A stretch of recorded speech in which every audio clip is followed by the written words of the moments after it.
दोस्तों नमस्कार, बेहद स्वागत करती हूँ आप सभी का। अच्छे से पढ़ाई कर रहे होंगे। और देखो भाई, सर्दी शुरू हो चुकी है अच्छी खासी। लगभग मैं जो महसूस किया है 5-6 दिन से बहुत अच्छी वाली सर्दी पड़ रही है एकदम से। मतलब ऐसा मौसम हो गया, अभी ऐसे गलन सी होने लगी हाथ पैरों में। तो सर्दी अच्छी खासी शुरू हो चुकी है। और अब सर्दी शुरू हो चुकी है तो इसका मतलब ये है कि रज़ाई या कंबल में गर्म हो जाएंगे तो मतलब निकलने का मन नहीं होगा। पढ़ाई आज नहीं कल कर लेंगे, कल नहीं फिर देख लेंगे, थोड़ा सा आराम कर लें, थोड़ा सा गर्म हो जाए, ठंड बहुत तेज़ है, या कंबल में घुस के ही, रजाई में घुस के ही फ़ोन से पढ़ने की कोशिश करेंगे हम। तो यहाँ पर आज मैं बात वही करूँगी कि सर्दियाँ हैं, फ़ोन से पढ़ने की कोशिश की जाए या किताबों से पढ़ने की कोशिश की जाए। यहाँ पर कमेंट आया था पुनीता जी का। उन्होंने कहा कि एक तो वो बीमार हो गई थी तो उनके दिन बर्बाद हो गए, पढ़ाई लिखाई नहीं हो पाई। दूसरा महत्वपूर्ण कमेंट मुझे जो लगा वो उनका, देखो भाई बीमारी, सर्दी मौसम शुरू है, वायरल चल रहे हैं, खांसी जुकाम बुखार ये चल रहे हैं, तो थोड़ा संभल कर रहिए, थोड़ा बच कर रहिए, अपना ख्याल भी रखिएगा। क्योंकि स्वस्थ तन में ही स्वस्थ मस्तिष्क का विकास होता है, ये भी सत्य है। तो भाई पहले स्वस्थ होना ज़रूरी है, तभी आपका मस्तिष्क भी स्वस्थ रहेगा, तभी आप कुछ आगे पढ़ाई कर पाएंगे। तो उन्होंने कहा कि पढ़ाई जो है, बहुत सारे वीडियोस ऑनलाइन चैनल्स पर आते हैं, उन वीडियोस में मेरे सब्जेक्ट से रिलेटेड क्या मुझे वो वीडियोस देखने चाहिए। अगर देखते हैं तो बहुत ज़्यादा कन्फ्यूज़न होती है। तो इसके लिए मैं ये कहूँगी कि आप कोई जो सटीक, सुनिश्चित और यथार्थ, यानी कि चीज़ें क्लियरिटी के साथ हों, सत्यता के साथ हों, ऐसी क्लासेस को देखिए। कोई हर्ज नहीं है कि आप ऑनलाइन पढ़ रहे हैं तो इसमें डिफ़िकल्टीज आएगी, कन्फ्यूज़न होगी। मुझे ये लगता है यदि आपको जानकारी है तो आप ऑनलाइन पढ़ रहे हैं, किसी से भी क्लासेस ले रहे हैं, तैयारी कर रहे हैं, तो कोई समस्या नहीं आनी चाहिए। आप जब 50 वीडियो एक साथ देखने की कोशिश करेंगे तो जाहिर सी बात है कि वहाँ कन्फ्यूज़न क्रिएट होनी ही है। आप पर्टिकुलर कोई अच्छा अपने हिसाब से चैनल देखिए और अपने हिसाब से जो आपको बेस्ट लगे, तब उस पर आप थोड़ा देखिए कि कितनी बेहतर उनकी जो पढ़ा रहे हैं, जो बता रहे हैं, उनकी जानकारी कितनी है, वो किस लेवल के हैं, उनका कितना अभ्यास है, उनकी कितनी प्रैक्टिस है, वो स्वयं में कितने जानकार हैं।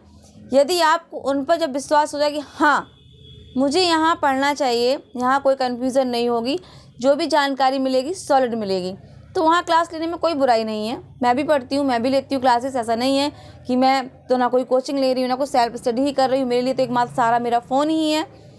और आसपास जो मेरे 2 लोग थे सीनियर, वो सिलेक्टेड हो चुके, तो मुझसे काफ़ी दूरी हो गई उन लोगों की। तो अब मैं सलाह भी नहीं ले पाती हूँ। हालाँकि फ़ोन पर इतनी बात नहीं हो पाती है, जो बात हम आमने सामने बैठकर डिस्कस करते हैं, पूछते हैं, तो अब वो भी नहीं है। अब मात्र मेरे पास एक सहारा फ़ोन का ही है। तो मुझे जो भी कुछ होता है सर्च करना, देखना, समझना अपने फ़ोन से ही करती हूँ।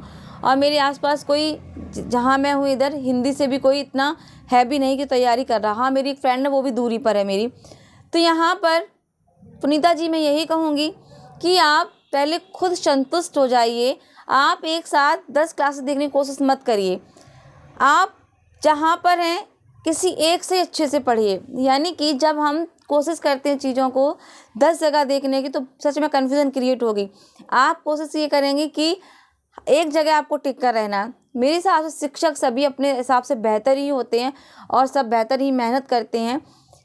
सब फ़र्क ये होता है एक स्टूडेंट में कि वो किसकी बात किस तरीके से समझ पा रहा है ना। हम अपनी क्लास में जब बच्चों को अपना कंटेंट डिलीवर करते हैं तो अब हमें ये देखना है कि कौन सा बच्चा किस तरीके से मेरी बात को समझ रहा है। तो ऐसे ही टीचर भी होते हैं, प्रयास उनका पूरा रहता है कि मैं अपनी कोशिश को बहुत अच्छे से समझाऊं, बहुत अच्छे से बताऊं। लेकिन होता क्या है कि स्टूडेंट्स का IQ लेवल सबका अलग अलग होता है। तो यहाँ पर ठीक वैसे ही एक शिक्षक जब हमें पढ़ा रहा है, चाहे वो हम उम्र का ही क्यों ना हो, तो वो हमें एज एक स्टूडेंट ही पढ़ाएगा। और हमें भी एक स्टूडेंट के अकॉर्डिंग ही चीज़ों को समझना भी है। यदि आपको लग रहा है कि यहाँ कन्फ्यूज़न क्रिएट हो रही है, तो आप उसको थोड़ा सर्च करिए, देखिए क्या ये मेरी जो कन्फ्यूज़न है वो सही है या वो सही है। मैं थोड़ा सा एनालाइज तो करना पड़ेगा और थोड़ी सी मेहनत खुद को भी करनी पड़ेगी। क्योंकि जब हम खुद से प्रयास करते, चीज़ों को खोजते हैं, समझते हैं, तो हमारी तैयारी बहुत अच्छी हो जाती है यहाँ पर। तो मैं यही कहूँगी, कोई भी दिक्कत नहीं है। आप जो वीडियोस देखते हैं, आप जो पढ़ रहे हैं, बस आप सटीक और अच्छी विश्लेषण वाली जानकारी जहाँ मिले और आपको लगे आपके अकॉर्डिंग, तो आप उस पर फोकस करिएगा। कंफ्यूज बिल्कुल मत होइएगा। जहाँ कन्फ्यूज़न क्रिएट लग रही है तो उस क्वेश्चन को नोट डाउन कर लीजिएगा और 4 जगह उसको खोजिएगा कि वो सही है या गलत। मैंने बहुत किया है यही, जब से मतलब 21 से जब से हार मानी है, वहाँ से मैं हार क्या मानी है, जब असफल हुई तो फिर जहाँ जहाँ कन्फ्यूज़न हुई है उनको 10 जगह खोजा है, चीज़ें क्लियर की हैं। और सबसे बड़ी बात तो ये है कि कन्फ्यूज़न अभी तक दूर ही नहीं होती है। मतलब इतनी प्रैक्टिस अभ्यास होने के बाद भी कहीं ना कहीं वो कन्फ्यूज़न बीच में आ ही जाती है।